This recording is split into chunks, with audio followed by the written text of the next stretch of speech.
терористів доводить, що їхня мішень не лише Україна і не лише життя наших людей. У портах, які були атаковані, сьогодні зберігалося близько 1 мільйона тонн продовольства. Саме той обсяг, який вже давно мав би бути доставлений в країни-споживачі в Африці, в Азії. В портовому терміналі, який постраждав цієї ночі, найбільше від російського терору зберігалось 60 тисяч тонн агропродукції, що призначалось для відправки в Китай. Тобто всіх це зачіпає. Російський терор кожен у світі має бути зацікавлений у притягненні Росії до відповідальності за терор.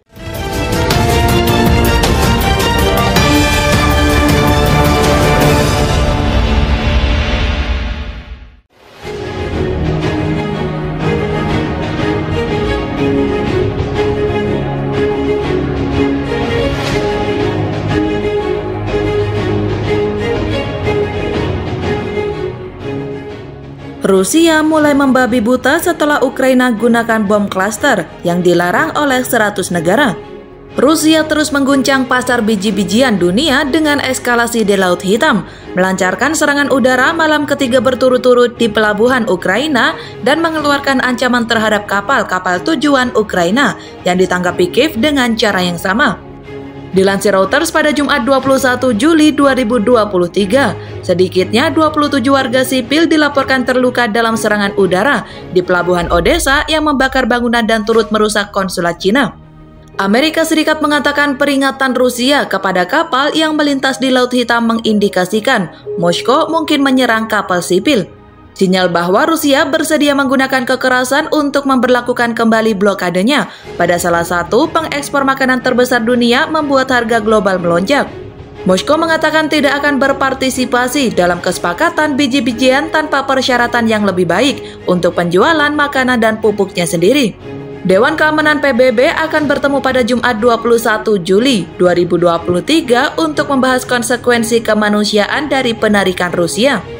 Sekretaris Jenderal PBB Antonio Guterres mengutuk keras serangan Rusia di pelabuhan Laut Hitam Ukraina dan memperingatkan penghancuran infrastruktur sipil dapat merupakan pelanggaran hukum kemanusiaan internasional. Serangan ini juga berdampak jauh di luar Ukraina, kata juru bicara PBB Stefan Dujarric. Menambah harga gandum dan jagung yang lebih tinggi merugikan semua orang, terutama orang-orang yang rentan. Kiev berharap untuk melanjutkan ekspor tanpa partisipasi Rusia. Namun, tidak ada kapal yang berlayar dari pelabuhannya sejak Moskow menarik diri dari kesepakatan itu, dan perusahaan asuransi ragu apakah akan menanggung kebijakan perdagangan di zona perang.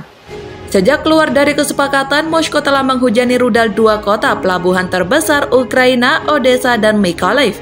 Gubernur daerah Odessa oleh Kiper mengunggah gambar secara daring gedung konsulat Cina dengan jendela pecah. Bangunan itu terletak di pusat kota Odessa, tepat di seberang rel kereta api dari pelabuhan.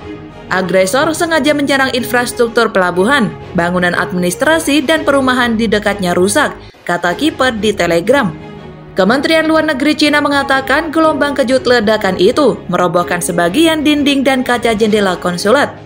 Di Mykolaiv, petugas pemadam kebakaran memadamkan kobaran api sebesar sebuah bangunan perumahan semen merah muda yang meledak menjadi reruntuhan. Beberapa bangunan tempat tinggal lainnya di sana juga rusak. Moskow menggambarkan serangan pelabuhan itu sebagai balas dendam atas serangan Ukraina di pasar jembatan Rusia ke Moskow menggambarkan serangan pelabuhan itu sebagai balas dendam atas serangan Ukraina di jembatan Rusia ke Crimea pada Senin lalu. Adapun serangan balasannya terus berlanjut dan telah mencapai semua sasarannya di Odessa dan juga Mykolaiv. Dalam ancamannya yang paling eksplisit, militer Rusia mengumumkan akan menganggap semua kapal yang menuju perairan Ukraina mulai Kamis pagi berpotensi membawa senjata dan negara bendera mereka sebagai pihak dalam perang di pihak Ukraina. Kiev menanggapi pada hari Kamis dengan pengumuman tindakan serupa, dengan mengatakan akan mempertimbangkan kapal yang menuju Rusia atau wilayah Ukraina yang diduduki Rusia juga akan membawa senjata. Washington menyebut ancaman Rusia sebagai sinyal bahwa Moskow mungkin menyerang. Adapun eskalasi Laut Hitam terjadi ketika Kiev melaporkan upaya baru Rusia untuk kembali menyerang di timur laut Ukraina, di mana dikatakan Moskow telah mengumpulkan 100.000 tentara dan ratusan tank. Juru bicara Keamanan Nasional Gedung Putih, John Kirby mengatakan bom klaster atau munisi tandan yang dipasok oleh AS sedang dikerahkan di lapangan sebagai bagian dari pertempuran Kiev melawan Rusia.